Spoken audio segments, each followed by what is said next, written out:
Менің өмірімнің ең ауыр құпиясы. Мен Данияр, 34 жастамын. Қостанай облысы Лисаковскіден 30 шақырым жердегі шағын ауылда тұрамын. Колхозда тракторшы болып істеймін, жалақым орташа, әйелім Айгүл екеуміз 9 жыл біргеміз, 2 ұлымыз бар, үлкені 8-де, кішісі 4-де. Үйіміз ескі, бірақ жылы. Өмірім қарапайым еді, таңертең егістікке, кешке үйге, жазда малға көмектесеміз, қыста қар күрейміз. Бірақ 2023 жылдың қазанынан бері жүрегімде өшпейтін жара бар. Оны ешкімге айтқан жоқпын. Тіпті түнде ұйықтамай жатқанда да өзіммен өзім сөйлесемін. Ағам Нұрбол менен 24 жас үлкен, 58-де. Ол да осы ауылда зейнеткер, бірақ қолынан іс келеді, шаруа қожалығында жұмыс істейді. Соңғы жылдары денсаулығы нашарлады, қысымы секіреді, арқасы қақсайды, түнде ұйықтай алмайды, дәрі ішеді. Жеңгем Гүлмира апай 50 жаста. Ауылдың ортасындағы арман дүкенінде сатушы. Ол әлі күнге дейін әдемі әйел, бойы 165, толықтау, бірақ пропорциялы, қашашы беліне дейін, күлімсірегенде бетіндегі шоңқышалары көрінеді. Дауысы жұмсақ, иісі әлі күнге дейін мұрныма кіріп тұрады, самал, азғантай тер иісі аралас. Балалар үлкен, бөлек тұрады. Үйде ағам екеуі ғана. Бірде ағамның Беларусь тракторы бұзылды. Мен көмектесуге бардым. Күн бойы мотордың астында жаттық. Кешке ағам шаршап сағат 9-да ұйықтап кетті. Жеңгем маған кешкі ас әзірледі. Қуырдақ, салат, ыстық нан. Бірге отырдық. Үй тыныш, тек пештің гүрілі естіледі. Ол шай құйып тұрып бір кезде маған қарап тыныш дауыспен айтты. Ағаң енді қартайып барады, Данияр, денесі әлсіз, түнде ұйықтай алмайды. Біздің өмірімізден ештеңе қалмады. Мен үндемедім. Ол жалғастырды. Маған жас иіс керек. Жас еркектің иісі, тері, күші, құмарлығы.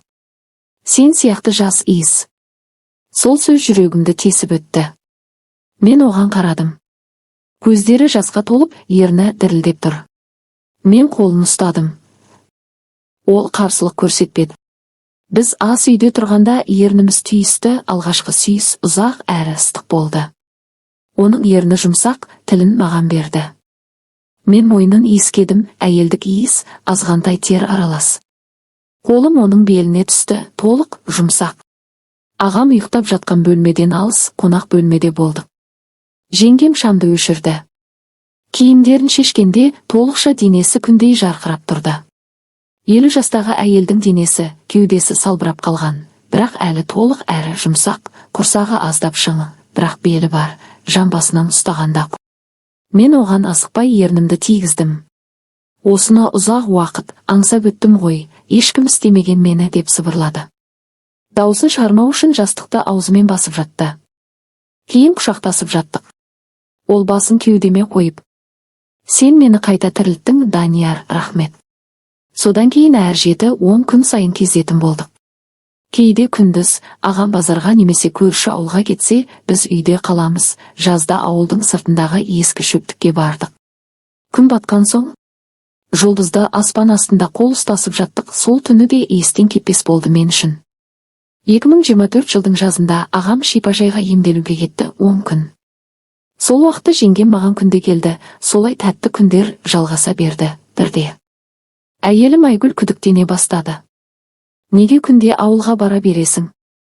Телефонды неге дауыссыз режимге қоясың деп сұрады. Мен ағамның тракторын жөндеп жатырмын, ештеңе естілмейді деп шығарып салдым. Бірақ ол сенбеді. Бір күні кешке ауылға бардым. Мен жеңгемді диванға жатқызып үстінен кіргенде есік ашылып кетті. Ағам тұр екен. Бізді көрді. Бір секунд үнсіздік. Сосын ағам жүрегі ұстап еденге жата кетті. Жедел жәрдем келді. Ауруханада 2 апта жатты. Дәрігерлер жүрек талмасы, стресс деді. Ол шыққан соң үйде сөйлеспеді. Мені көргенде көзін алады. Жеңгем жылады, маған қоңырау шалмады. Әйелім бәрін білді. Телефондағы хабарламаларды оқып қойған. Үлкен реніш болды.